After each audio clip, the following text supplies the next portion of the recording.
Hello, everyone. Welcome back to the RGVSports.com podcast. I am your host. My name is Jon LaFollette, and I cover high school sports for the Monitor in McAllen and for RGV Sports for the world at large. And if you're listening to this, you already know what it is. This is the RGV Week 4 podcast for 6A teams and for the 6A podcast. As always, I am joined to my right. He is the man who puts the Mac in Mac High, Greg Luca. Absolutely, man. How are you doing? Doing good. We're doing much better, at least in terms of the attire. Oh my god, we look so fly today. You look super fly. 2 episodes ago, we both decided to wear like the same colored red. Looked like we were repping for the Bloods. With like some it was weird. Looking like Lil Wayne out here. And now... Somebody said brothers, somebody else said some things that were more offensive. But yeah. Now you're rocking the orange, looking like you're getting ready to go play for the Jaguars, and I'm rocking the purple, looking like I'm getting ready to go suit up for the Panthers. I'm on that perp game. That purple. Oh, Weslaco, right? Yeah, Weslaco. Absolutely. Yeah. We look swag-tastic. We really do. With our t-shirt, with our polo powers combined, we look like we play for the Phoenix Suns. This could be a decent Halloween look for us. It could be. I don't know what it would be, but maybe. I mean, just like our Halloween show, not like a costume. Oh, if they're a Halloween show. Right. Well, Halloween's on Saturday, which means you got to do a recap podcast. Oh, it'll be, so that'll happen. Yeah, I guess. Well, keep this in mind. We'll have to figure something out. Anyways, enough. What happened to your Halloween party? How's that going to work? We're going to do a Halloween party. I'm down, Mario. We're going to do a Halloween party. That's a couple weeks from now. We can always do the recap podcast like at the early part of the day, because once district rolls around, there's no games on Saturday, right? Well, it depends. Once in a blue moon. Yeah. I don't know. We'll figure it out. Anyways, enough of that. Halloween's a couple weeks away. RGV Week 4 is here right now. Absolutely. And we got some games to talk about. But before we get to games, as always, we'll start with you, Greg, in 36A. Let's start with just general news, interesting tidbits, or the like from your district before we get going here. Well, I was hanging out with some of the lesser-known schools this week, just trying to get caught up on what they've been up to. LaFollette High, their quarterback, John Cadena, is hurt, which makes a little bit of a factor in the game we'll talk about a little bit later. But they have been happy with the other guys, how they've shown. Tito Delgado is one of their backups, and he ran for 61 yards and completed all 3 of his passes. And their other quarterback was a sophomore, Irvin Garcia. Didn't pass that well, but he's a sophomore and he's getting in there and he's getting a chance to learn and they like his potential. So that's a guy who's getting a shot there. Mission, they're kind of coming along. They have put up better yardage totals probably than I expected to see, and they got their first win last week against Donna North. So that's good for them. And one of their key guys has been Juan Salazar. He is their second leading tackler at linebacker, and he's their leading rusher at running back. So that's pretty rare above any kind of 4A or 3A level where that kind of stuff happens all the time. For him to do that at a 5A school is pretty cool. So I'll be interested to see if I get a chance to see him play this year at Mission. Kind of turns into something as we go along.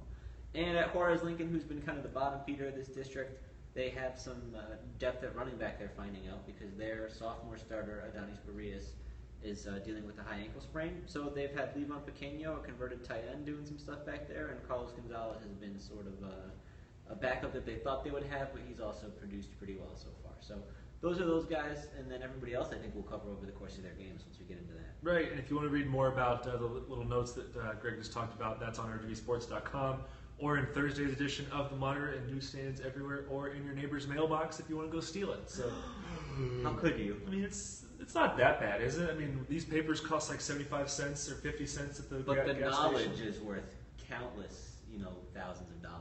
That's true. Well, if your neighbor or someone steals your edition of the Monitor, there's the RGVSports.com app, which you can just download right to your phone or tablet or smart your mobile device or whatever. I would encourage sharing.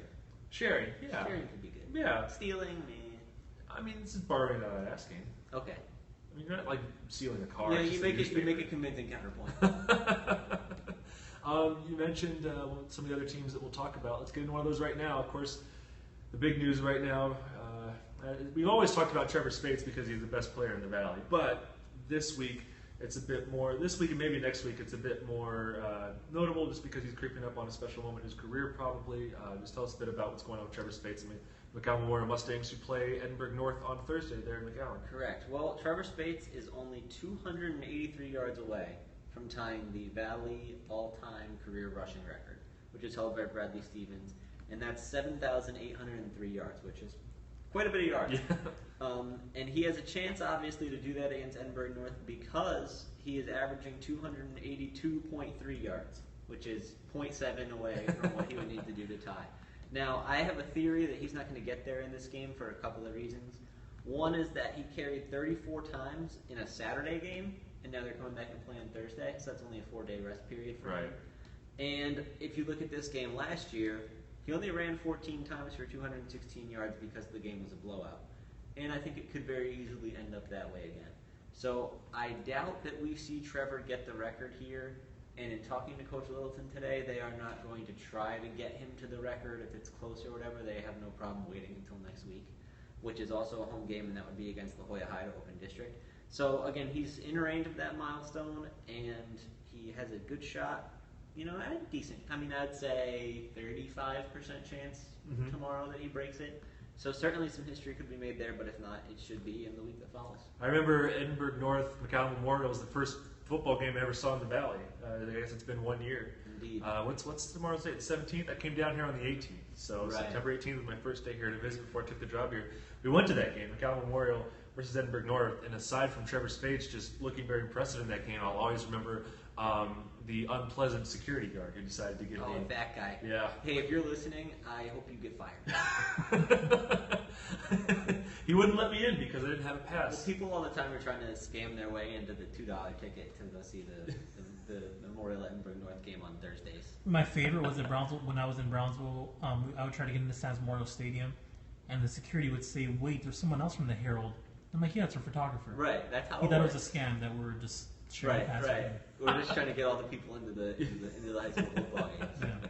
And interjecting there was Mr. Mario Aguirre. I forgot to mention. I always forget to mention you on the 6A podcast. I'm sorry. It's okay. I'm a behind-the-scenes guy. For those of you that listen to this regularly via podcast or Periscope, you know who Mario is. He covers 31-5A. He's always on the show for the 5A podcast and the recap, but on the 6A show, he's behind the scenes doing the Periscope job. He does a fine job at that. Thank you. We mentioned everyone's picking McAllen Memorial against Edinburgh North, but aside from the Speights and the record, you're going to be at that game on Thursday. Aside from Trevor Speights and aside from the record, aside from that, is there anything else notable for Memorial in this, or is this? I mean, how do you see this one playing out? I think the only thing that could be interesting is just how they handled the short week, the turnaround there, and just maybe Because San Benito was a tough game last week. Right, I mean, right. if you look at the box score, they win by 2-3 touchdowns, but like San Benito made them work for it. I mean, it was like a 60-40 something game where 100 points were scored. And so if they come out super flat and tired and just kind of sleeping on Edinburgh North because they haven't had a great season, then maybe the game could be interesting purely from a competitive standpoint. But I doubt we'll see that. And I think everything else should be business as usual for Memorial. They didn't have any key injuries coming away from that game or anything like that, so should be good for them. Right. I last talked to Coach Sines for Edinburgh North last week when they lost to Edcott Chelsea. Edinburgh North looked really flat in that game, and Coach Sines was pretty peeved, as was everyone on that team. They were pretty peeved about the way they played. And I asked Coach Sines, what do you got to do to get ready for Memorial? And he just laughed. He was like, we got to stop the run, right? That's what everyone says. Right. I mean, it's no secret what needs to happen in that Best game. of luck to them. Yeah, best The of one luck. thing is they said that, or Littleton was saying that they like to bring a lot of multiple fronts and try to mix things up in terms of their defensive line and the stuff that they do.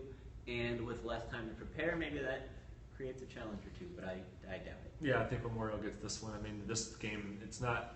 People are going to show up not to watch them beat Edinburgh North, but watch Trevor Speights get a chance at breaking the record. Right. If he doesn't break it against Edinburgh North, who do they play next week? That's in La District Joya 1? High in the first week of district. Okay. Now, La Joya High's defense has been pretty good so far. They held Vela to like 300 total yards last week, which is way less than a lot of people.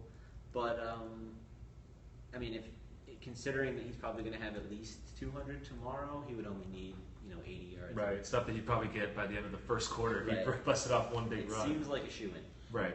Greg, just in talking to Littleton, do you know if they have anything planned for Speights if he does break or when he does break it? The only thing that I know is that Bradley Stevens said he was going to be there tomorrow. He's the guy who holds the record now. And he said he was asked to be there, I think, by Littleton when they talked earlier in the week.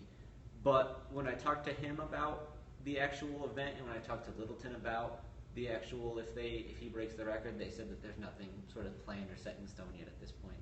So, I mean, because the thing is, if it's a close game, they're not even going to know when he breaks the record, right? Like, whoever's keeping stats, if it's a close game, they're not going to be on top of that and they're not going to announce it or whatever. Do they have someone doing that? They have somebody who keeps their stats that become the official stats because they're always available pretty shortly after the game. But again, it's a matter of if the people on the sidelines or in the booth are in contact with that person. I would wonder if the UIL officials are allowed to pause the game, maybe do something where they announce it during the game. Well, the issue with that is, and that's what I was thinking about at first, is it's not like the state record; it's just the Valley record. So it's sort of not even a real thing. Not to diss the Valley, but it's like that's not like a UIL noteworthy accomplishment. But he's just becoming 10th on the state list or whatever the number is. Is he? I forget off the top of my head. Is he? That's pretty good, though. If you want to talk about, actually, I actually just deleted it. If he has a decent season, he can finish 4th all time in the state.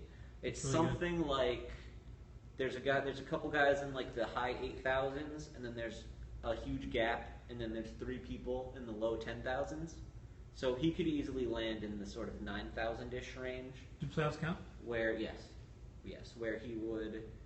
would then be 4th in the state all time, and if he keeps up his current pace through 12 games, like if they win one playoff game and then play another, he would be the Valley's single season all-time rushing leader too. That's a huge mark. That's Misha Grievous from Weslaco.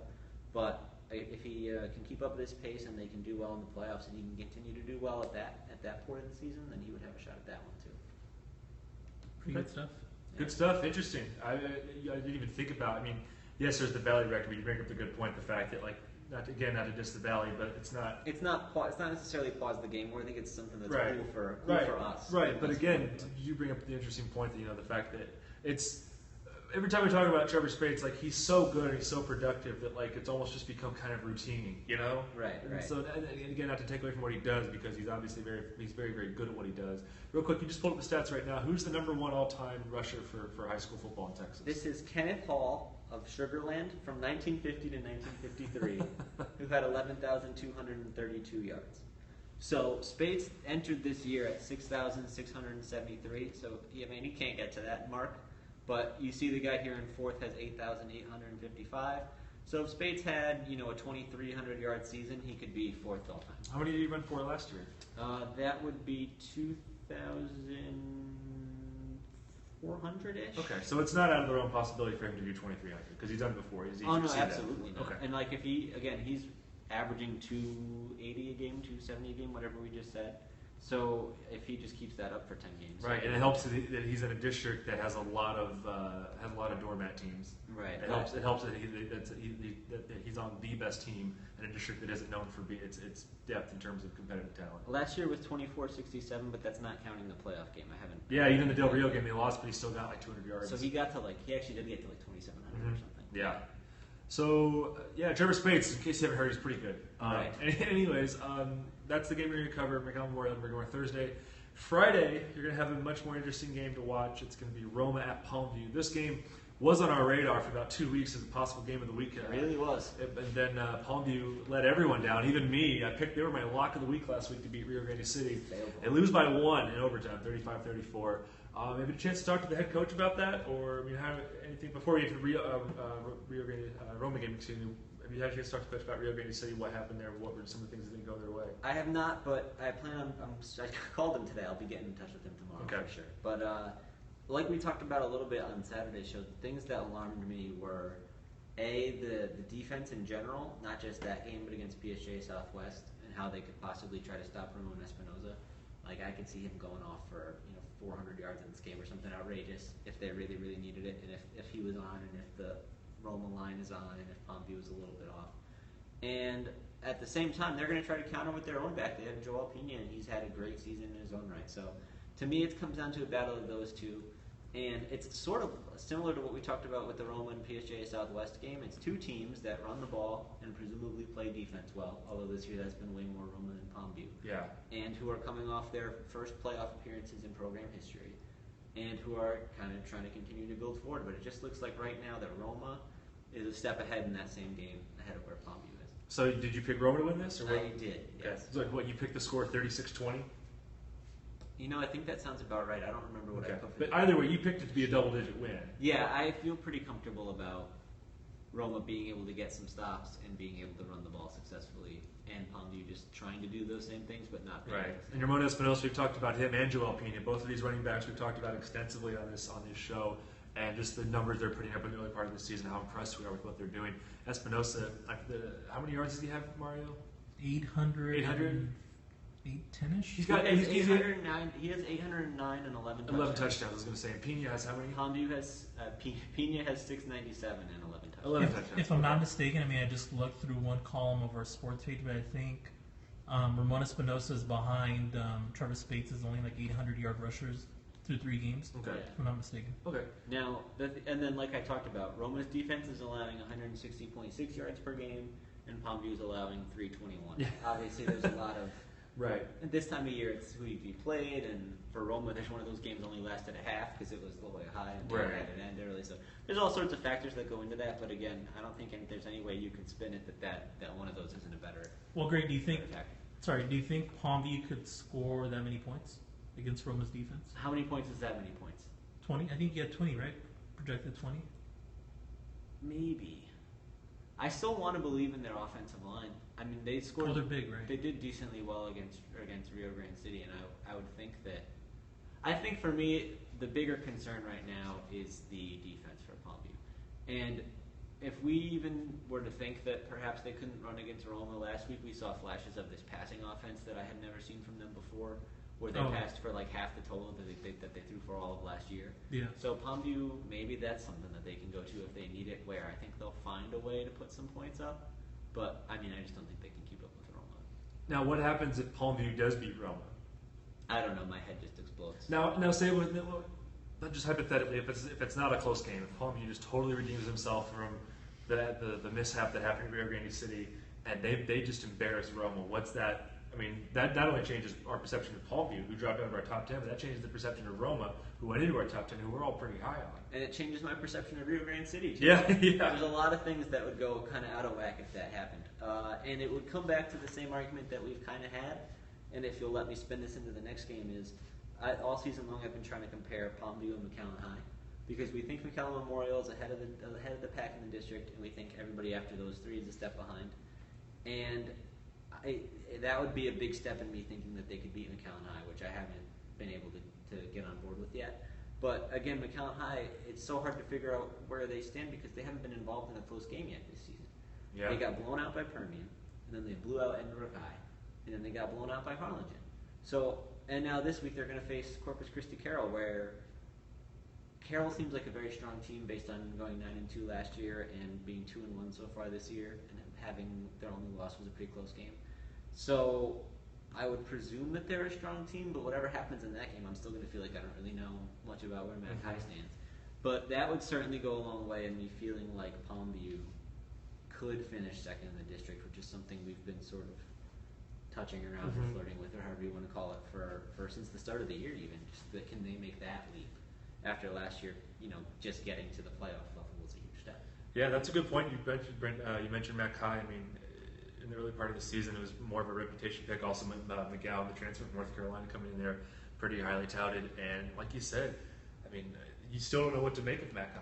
Right. I mean, it's just the thing is when you compare, I sort of look at when I try to pick Palmview against Mac High the same way we look at 6A versus 5A, because it's just a different level of numbers and talent and athleticism and size that they typically bring in compared to La Joya schools. But that hasn't stopped the La Joyas from doing well against Roe last year.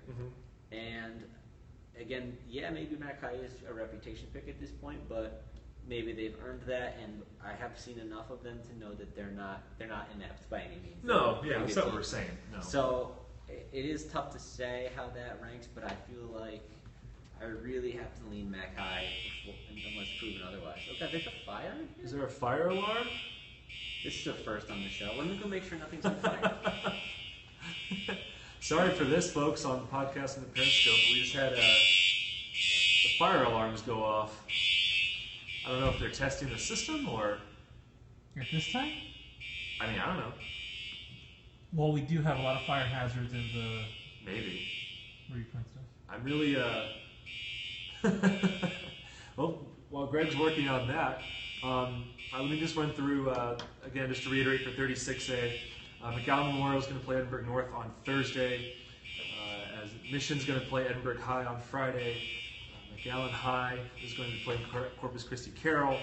La Joya High is playing Weslaco East. Juarez Lincoln is playing Econ. And who does Roe play? That's the one team that we haven't talked about yet. Roe's going to play Laredo United. So it seems like Laredo, I think we're all going to pick Laredo to win that one, right, Mario? Barbecue King says that the hot popcorn's burning. The hot popcorn is burning? I don't know what's going on right now. All right, at this point, I'm going to temporarily pause the podcast, and we'll come back. We're going to stay live with the Periscope for now, but we're going to pause the podcast, and we'll come right back. Hello, everyone. Welcome back to the RGVSports.com podcast. Greg. I just got back from putting out a fire. I'm Greg, exhausted. Greg, we have to remind people that this is the second part of the 6A podcast. We got interrupted.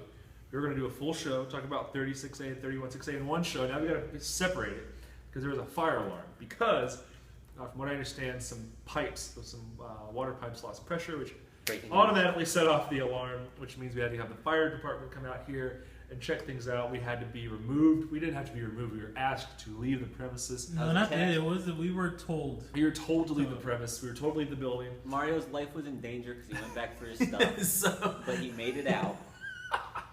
So for like a half hour, the four of us in the sports department were just out there hanging out in the parking lot. Getting assaulted by mosquitoes. We started doing this podcast in your car. We were just about to hit the record button, and then we were told to come back in.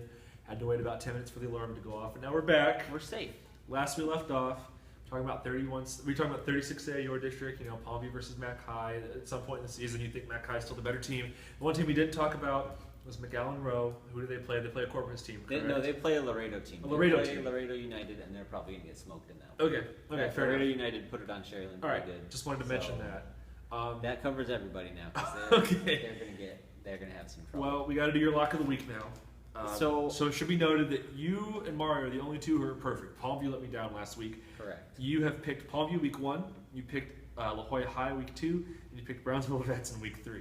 Right. And Mario has picked Vela Roma, the Mexican team that beat Porter, and then Sherryland Pioneer. To me, this is a rough week to pick games, so I'm just going to burn one of the top teams, and I'm going to take Edinburgh Vela against PSJ Memorial. But Greg, you have like 25 options. I think you still, even if your district is in a down. Again, you guys don't understand lock of the week. We're talking lock of the week. Like guarantee. Like 95%. Yeah, but you play really safe. Better. It's like lock to of the week. I know, but don't be the boring one. Don't pick something. It's lock of the week. Not upset of the week. You Not like what we think might happen. The entire premise of the discussion is to be boring and to No, pick it's not. literally the least debatable game. I mean, you can go that way. I mean, I thought I've gone that way, and Palmview burned me. That's what I get. Right. That's what I get. So this one I feel safe about just because Vela's strong. Fair enough. And with that, we've covered my district in not just one show, but part of a second. Part of a second. Extra. So we can let you you can take over and you can talk about the news and notes in 31-6A so far. Okay. This week. News in 31-6A. At least that I talk about my notebook. I lead with PSJ North. They look like world beaters in week 1. They beat PSJ High 78-26, setting a program record there in terms of points in a game. Since then, they've come back down to earth, and obviously everyone expected them to come back down to earth. You're not going to score 78 points every week and put up 600 yards of offense every week. That's just not going to happen. Right. They've lost 2 straight. They lost to Brownsville Vets and they lost to Los Fresno. No shame in losing to those teams. They're both top 10 teams. I picked them to beat Brownsville Vets. I picked them to lose against Los Fresnos. They're about where they thought they would be. I was curious just looking at the stats. Their passing numbers have trailed off significantly. George Olivares, he's only completed about 8 of his last 30 passes. Yeah, we talked about how against Los Fresnos they couldn't move it through. Yeah, they couldn't move through the air. They couldn't really move it through the air against Brownsville Vets either. I asked Coach Pena about that, George Pena there for the Raiders, and he's like, George, he's gotten a little frustrated. And again, he's not a natural quarterback. He plays quarterback. That's not his natural position. He learned the whole spread offense last year. He's primarily a runner last year. This year they're trying to use more of the passing game, but he still is trying to get there. We've seen flashes of what he can because he was fantastic against PSJI, 6 of 7 for 150 yards, 2 touchdowns. But since then, like I said, he's only completed 8 passes, 1 touchdown, 1 interception, and in the last 2 games combined, he's just barely gotten 100 yards. Having said it, the rushing game is still there, but they're really struggling in the passing game.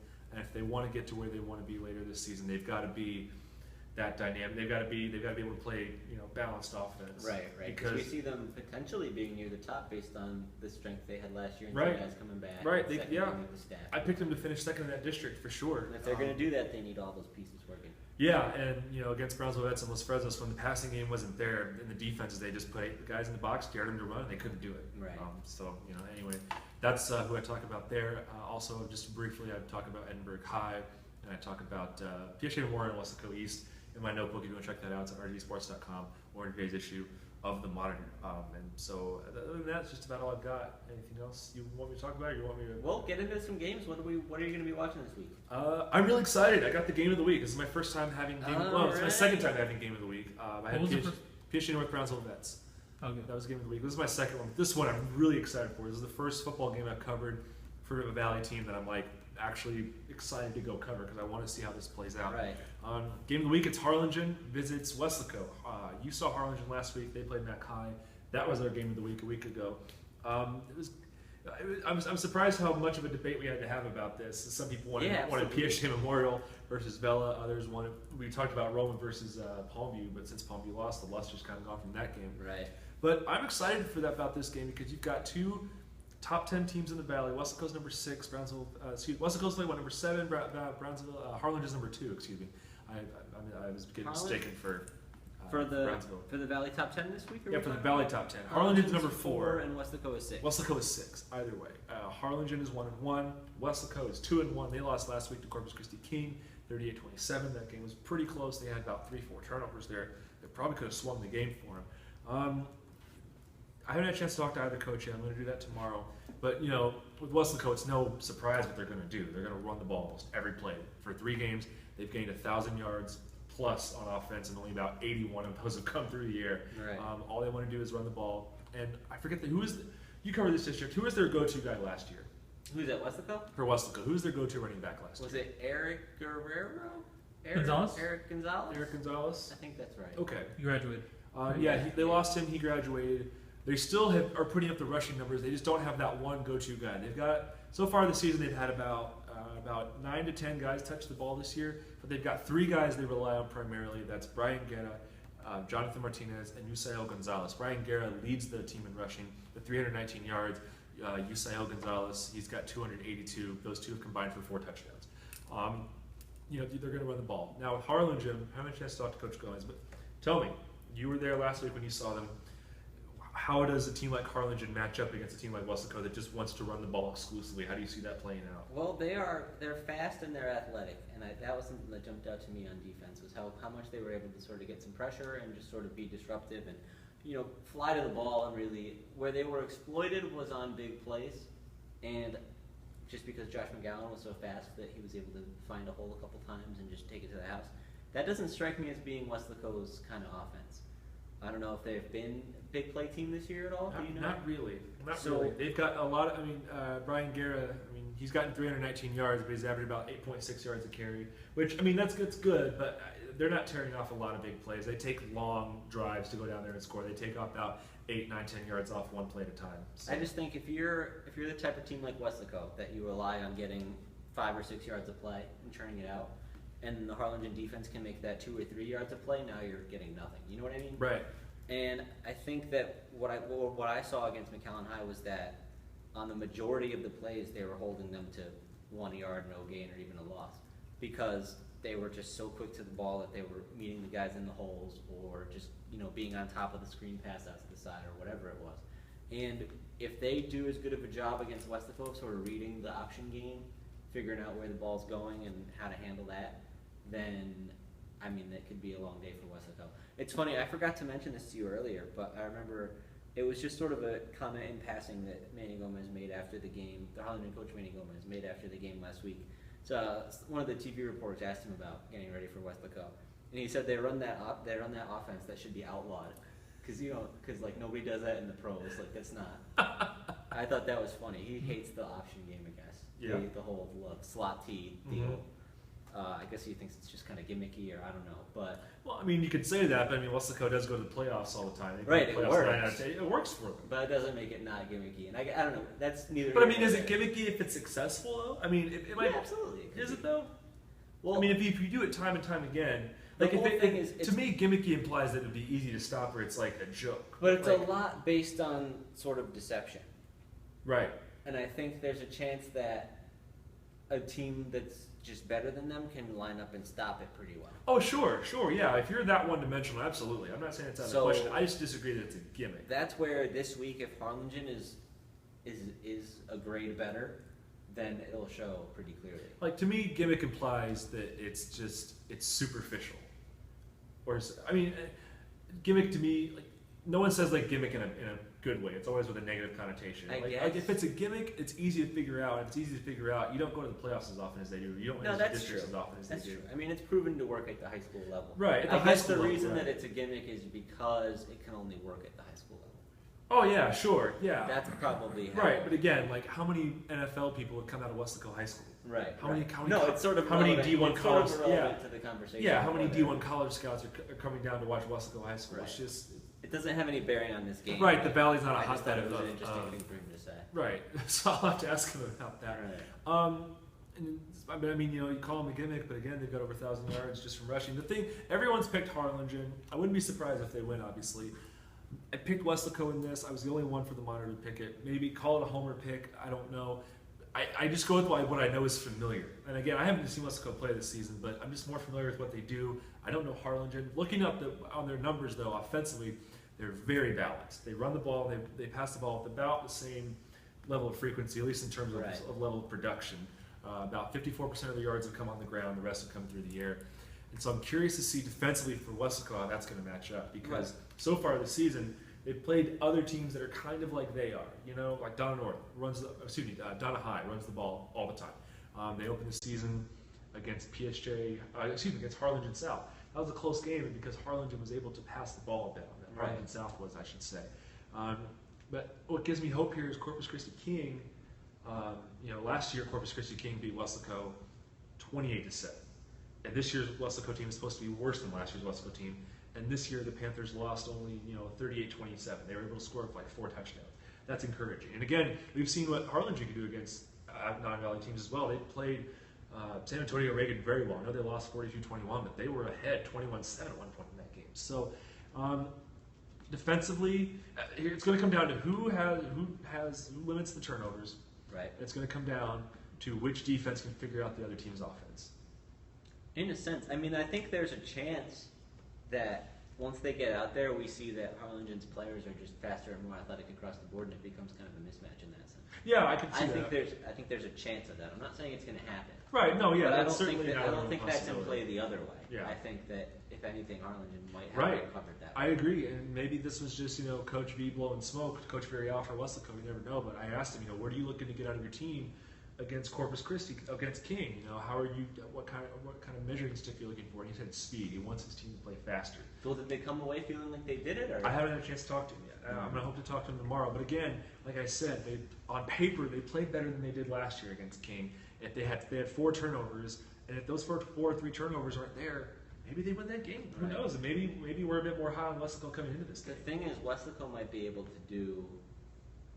Harlingen might be able to do to Weslaco what they did to McAllen High, which was sort of on offense, just sort of spread the field and then generate mismatches where if Weslaco tries to stuff the box, then they can just throw it out wide, and that guy has a favorable matchup. Or if they don't put enough people in the box, then their back has a favorable matchup against the linebackers or whatever it is. Right. So that's what I say when Weslaco needs to have that speed and athleticism across the board to match up in this game.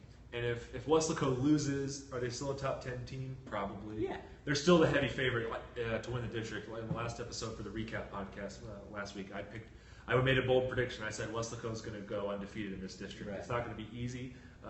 Weslaco East is always going to give them trouble. PSA North might give them trouble. But I think they're going to go undefeated because, coming into the season, there was no real clear-cut favorite. They've played with the most consistency out of any other team in that district so far this season. And that's the thing I like about this game a lot is sort of this idea that we've separated the teams into tiers, where we kind of all have McAllen Memorial, Edinburgh Bella, Harlingen High, and Los Fresnos in this top group. Mm-hmm. And then the second group is Weslaco, Brownsville, Vance, debatable how Roma, deep it Sharon, is, but Weslaco's near the top of that second tier. So it's like a game where there's actual sort of stakes and that one team is knocking on the door to get into that elite group. And that's why I'm interested to see how it plays out. Right. These teams have played each other ever since the year 1922. It goes back. This rivalry goes back as far as Weslaco Donna. But they played each other twice last year. In the regular season, Weslaco lost 30-29. From what I understand, Who covered that game? did anyone cover it? It was at Harlingen, so it would have been on the Valley Morning Star side. But from how Coach V described it, Weslaco was up late. They had a botched kickoff or something, and they gave Harlingen really good field goal position. They kicked a field goal as time expired, winning the game, something like that. Right. But those teams played again in the bi-district round, and Weslaco got the better of Harlingen the second time, winning 3-0 in a barn burner for the history books. So Right. I'm expecting a close game, and in my capsule that I wrote for today in the paper, I picked Weslaco to win like 28-27. I picked a 1-point game. I think it's going to be close. But again, the story here isn't if Weslaco loses, because the majority seem to be taking Harlingen here. The story is what happens if Weslaco wins. Then what do we think about Harlingen? What do we think about Weslaco? Right. What do we think about these top tier teams? The ranking gets a little confusing. Yeah, it gets a little muddier. Then you've got, Edinburgh Vela, McCallum Memorial, 2-1 respectively, and then from there it's Right. who knows. Right. But it'll be interesting. I'm really excited. This is probably the best, for my money, at least that I've covered. This is easily going to be the best non-district game. I'm really excited to watch this one for sure. What's second? What else are you looking at this week? Another game that I wish I could go to. Mission You know, Vets another- PSG North. That's a good one. Mission Vets PSG North, but I've already seen PSG North. I'm not going to pick that one. That is a good one. I would say it's even. I would say it's good because we'll be split as a staff. I think that makes for a good. Yeah, game. that's an even game. I'm looking for PSG North to have a bounce back game, but he said, Coach Pena, he's pretty honest. He said, ideally he wants to run the ball 65% of the time and pass the rest of the time. And he's like, but he said, coaches always like to say they don't want the defense, the opposing defense, to dictate what the offense can do. But he's like, at the end of the day, you can't really say that. Like you can only take what the defense gives you. And I was like, okay, well, what does Mission Vets give you? And he's like, not much. And he just laughed. He's like, okay. Right. So Well, I think for PSG North, they'll benefit from Mission Vets not having one of their top two running backs, and they're all state linebackers. yeah, they're not a heavy running team anyways. They throw the ball quite a bit. Last year, Mission Vets won, but it was like a 47-39 game. It was a shootout. I think that's going to be another high-scoring game. It could go either way. I'm giving PSG North the benefit of the doubt, but again, Mission Vets has played. Mission Vets look like the Mission Vets we thought they'd be against Warriors Lincoln last week. That really is a toss-up game. I don't even remember who I picked. Yeah, that is a It could go toss-up either game. way. I believe you picked. Let me see here. Ooh. Who'd you pick? Greg, you took Mission Vets. I think it came down to them taking care of business last week. I think, like Yeah. you mentioned, I like that a lot. Yeah, and again, PSG North, they've lost to Brownsville Vets and Los Fresnos. But yeah, What do you again, gauge that? I also remember that I was encouraged by PSG North being pretty close with Los Fresnos. Yeah, they worked like they were in the fourth quarter. They had the ball. They were trying to go for the game-winning touchdown. They fumbled it, and then Los Fresnos had it, and that was pretty much the end of the game. So that's one of the real toss-up games. A segment we could have is picks that we made that we're not sure about, maybe one. Because in my case, I think Sherilyn might have a shot against Laredo Alexander because, from what I understand, they're having a down year from what they're normally used to. So I think that might be the pick that I might end up regretting. Well, see, that's what I'm saying when I look at this week. Is it's hard to pick a lock of the week. I think there's a lot of games that are like that and that are kind of toss-ups. And you know what? I mean, we can talk about a bunch of these that are close, but the La Jolla High Weslaco East game, I know, seems like I think we're pretty one-sided in the picks, but I sort of like La Jolla High, and I think their defense is strong. They haven't given up much this year, and they kept Vela. I was talking to Is La Jolla High fast? They last year were bigger. Because Weslaco High is fast. They're really fast this year. I've seen what Emilio Tame and Cito Rojas can do, and they're really fast. If they get through the first line of that defense and they get in the open field, you're not catching them. They're incredibly fast. That's why I like Weslaco East. They in that played game. Vela last week, and we thought it was a typo on the stats because Vela only had like maybe 300 total yards or something like that, and we would have thought that they would be way ahead of that. And Yeah. Coach Espinoza was telling me that they didn't have their, like I talked about at the open of the part one show, they didn't have their top quarterback last week, and they might have that same issue this week. He's questionable, but the thing was that even with how little they were able to do on offense as a result of that at times, they still forced Vela to punt like 7 or 8 times, he said, which is a lot for Vela. The defense is there. I'll give you So I the think numbers. that could be a decent game. The numbers say the defense is there for La Jolla High. What concerns me for them is their offense. They average 150 yards a game. It's not a lot. I have the numbers. Granted, against Roma they played 2 quarters. You have to take that into consideration. But Weslaco East is so fast, and they can get big plays, and they can score in a hurry, even though they're a run-heavy team. And if they get 2-3 touchdown lead, like that's it. La Jolla is not coming back. They average just a hair under 200, and I like their running back Justin Leanos. We think he's the 3rd best running back in the district behind Speights and McGowan. Okay. But no, I forgot Pena's here now. Yeah, so he's 4th. But anyway, I do think that team is really in position to take that 4th seed again this year. So don't sleep on them. Is all I'm saying. You mentioned I've already seen Weslaco East play. I've already seen PSG North play. In terms of a game that I would want to go see. Just to watch, not even to just cover, just to watch and know what this team looks like, is PSG Memorial Vela. Bella's going to win that game, barring some catastrophic injuries. Bella's going to win that game. But Memorial's 2-0. We never got to see what, last week was supposed to be a measuring stick when they played McGowan Row. That game never happened because of the weather. And I feel like Bella's going to get their points, but I feel like Memorial's going to hold their own here. I feel like they figured out their offense a bit. They're not as run heavy as they would like to be, but the Jay Bocanegra's already got he's already got 212 receiving yards, and he's only played 2 games.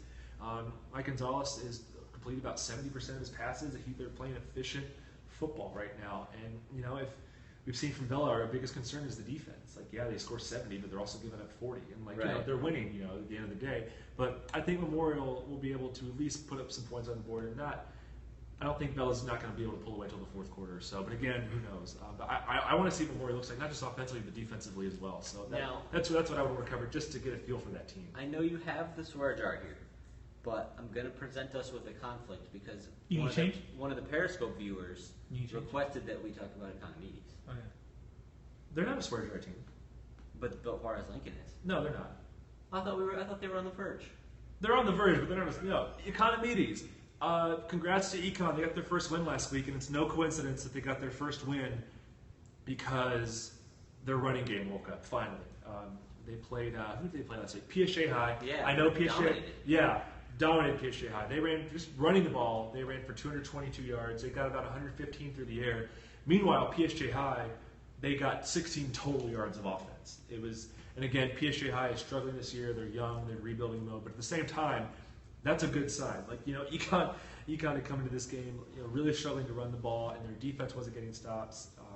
So good for them. Now they play Juarez Lincoln.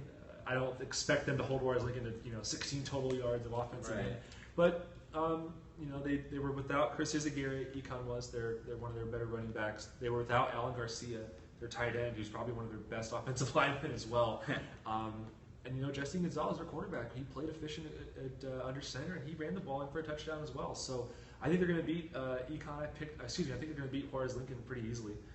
I'm encouraged by what I saw last week against PSG High. They had no time at all just running the ball. That's what they want to do. I think they're going to do it against Juarez Lincoln. Now, when district rolls around, I still think they're going to be on the outside looking in for the playoffs. But again, like I said, if a couple things break right, I wouldn't be surprised if they are in that 4 seed there. So Juarez Lincoln got blown out last week, like we talked about in Mission Vets. They got a win the week before that against Rio Hondo, which is good for them because they haven't won a game since they went 0-10 last season. Mm-hmm. But again, they're a young team. A lot of sophomores who are heavily involved and have not been able to move the ball consistently, especially through the air. They've had a little bit of success on the ground, but nothing that leads me to believe that they would be able to keep up with the Economides running game. And defensively, where Mission Vets sort of exploited them was through the air. So maybe they've got some okay running backs. Michael Madlin, he's done some things for them. They're led in receiving by Boney Rios. This is my favorite athlete name. My favorite thing, not to cut you off, but Econ's got Boney Rios. They got a guy named Falcon. Last name is Falcon. Like Tony Falcon, Troy Falcon. I forget. I'm getting the first name wrong, but there's some good names out there. There's a coach. I think his name is Frank. His last name is Falcon. At Los Fresnos. That's cool. Frank Falcon. Sick. That's cool. But I was going to say that last year, this team, I really enjoyed that they were obviously this option-based running attack, but they still threw the ball some and would average like 35 yards to completion. Has that been a thing? Yeah, yeah, it has been a thing. What completions they get, they're huge, and I don't know if it's just. I mean, again, you covered them last year. Were they screen passes that went for long gains, or were they deep balls? I mean, it's like play action deep balls. Usually. Because that's like you run the ball 18 times in a row and then boom. Yeah, I've seen that. Like the Boney Rios, I think, is averaging like 20 yards a catch, 18 yards a catch, something like that. So that's the kind of thing that maybe they get Juarez Lincoln with a couple of those. Yeah, I'm picking Econ. I'm also being bold. I'm picking Edinburgh High to beat Mission.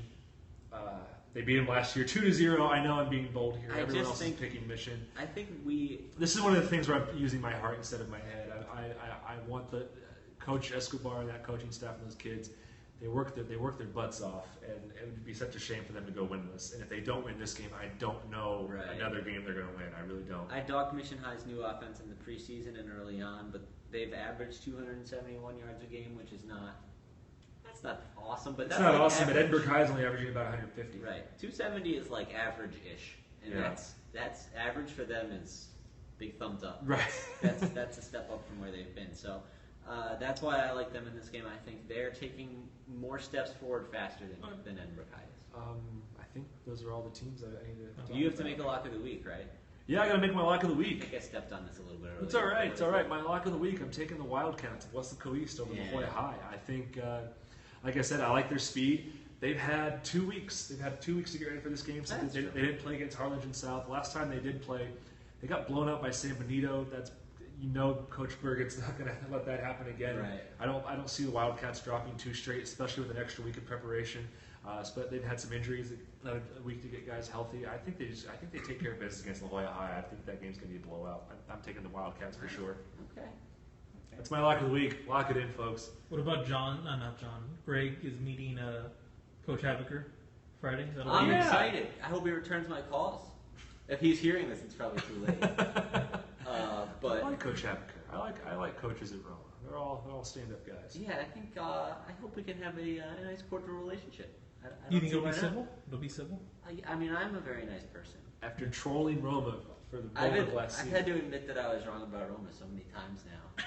That like if he's not over it, then No, I think he is, but I don't know if the fan base, like if they see you forget going to him.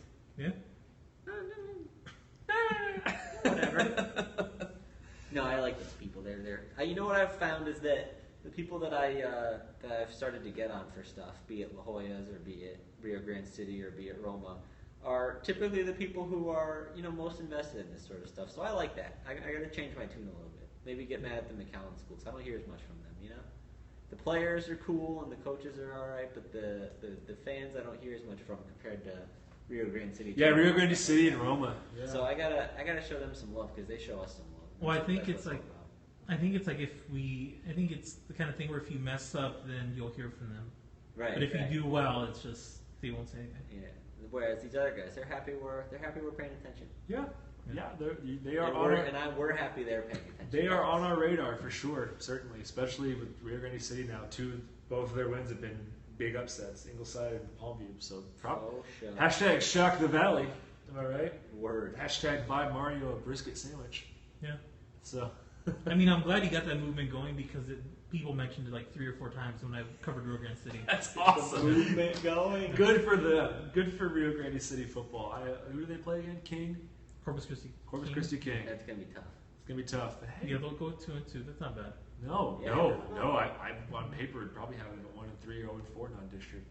Yeah, I mean, they didn't really know what they had offensively, and yet they pull out these wins. And like I said, PI, they were just a callback from Yeah, they're called back. PI. Yeah, they're called back from being undefeated. Yeah. So, I mean, who knows? Who knows? Again, once district rolls around, we're really going to see what's going on here with some of these teams. But until then, I think we got a podcast. Do we not? Yeah, and before the fire alarm starts. Yeah, until another pipe bursts or something. If you've stuck around for both parts, I know we went a little long with both parts. Thank you so much for being patient. We apologize for any kind of inconvenience. But we'll be back next time, Saturday, recapping RGV Week 4 already. We're already getting there. It's like all a scam and we're just trying to pad our numbers. Get double downloads Not for the show. trying to pad our numbers, but we'll figure it out. we'll figure it out. Appreciate your patience. Thank you so much for checking this out. For those of you on the Periscope, wherever you are, it's late because it's almost 2:30 here, Texas time. So thank you so much for being with us in that regard. If you want to check us out on Facebook and Twitter, please do. It's RGVSports.com on Facebook and RGV Sports for Twitter. If you want to follow me personally on Twitter, I'm at Jon Fillet. What's your order? Jon Fillet. And Greg, where can the people find you? I'm at Greg Luca, and one thing that I want to throw out there is that with no Saturday games this week, maybe we can do the show a little on the early side and Yeah. get some more people involved. Yeah, So, I'd be down with that, certainly. so Is there keep an any eye on your Twitter feed. Is there any cross-country, any volleyball games you got to cover? I'm Yes. sure there's volleyball, but I'm talking like 6 p.m. window. Maybe we get it in there Yeah, we'll figure it out. before people start their Saturday nights. That's fine. I might take long with my story, so I'll probably still be here at 6. Yeah, we'll figure it There out. you We'll go. see what's going on. So, all right then. Well, thank you so much again for checking us out. Be sure to check us out on iTunes. Subscribe. You can get this podcast sent straight to your smartphone, your tablet, or any Android device. Not Android. We're still working on Android. I apologize. Liar. I apologize. I'm a liar in that regard. But until then, take care of yourself. Enjoy the games, whichever games you go to. Be safe in your travels to and from the games. Hope your team wins, as long as it's not your least favorite team. I don't know. God, just hit the button. I'm just gonna hit the button. See you later, guys. Next time. Brooke McBlaw Just tuned in. What'd she say? Oh, hey. Just tuned in. Hey there. She just tuned Why the in. hell isn't John home yet? She just she just tuned in. Hi, Brooke. Still here because there was a fire alarm. We got delayed like 45 minutes. It So was awesome. we almost died. That's not true. No, Mario almost died. The guy told me. Mario almost died. We would have been dead if it was a real fire. She doesn't believe you. Huh? She says, She has her arms crossed and doing the neck. I believe it. Yeah. I believe it. Yeah. It's way too late for a post show, I think. There's no way anybody has any questions. But John- if you do, make them heard. John, are you sleeping on the couch tonight as a result of this? Am I sleeping on the couch tonight as a result of this? Probably. Yeah. Probably. It's alright. I got a comfy couch. I forgot that was like a thing. It's like such a sitcom deal, right? I got a comfy couch, and I got a cat that'll cuddle with me, keep me warm. Have you ever sent yourself to the couch? There is something no. No. I can't figure out if that would be like a swag play or if that would be really weak. Yeah. Just like preemptively. Depends on the circumstance, I suppose. Right. Well, do we have a podcast? I can't believe people still tuned in for the second part. Yeah. So I know it's just bots, right? No, right? You Oh, can what are the still see their numbers? profiles. Oh, we're still viewing anyways. You can't tell. Yeah, you could. I don't believe it. Oh, no, not all of them. You can't see all of them. Yeah, 'cause they're bots. Okay, we're going to stop it then. Yep. Take it Alright, easy, guys. people.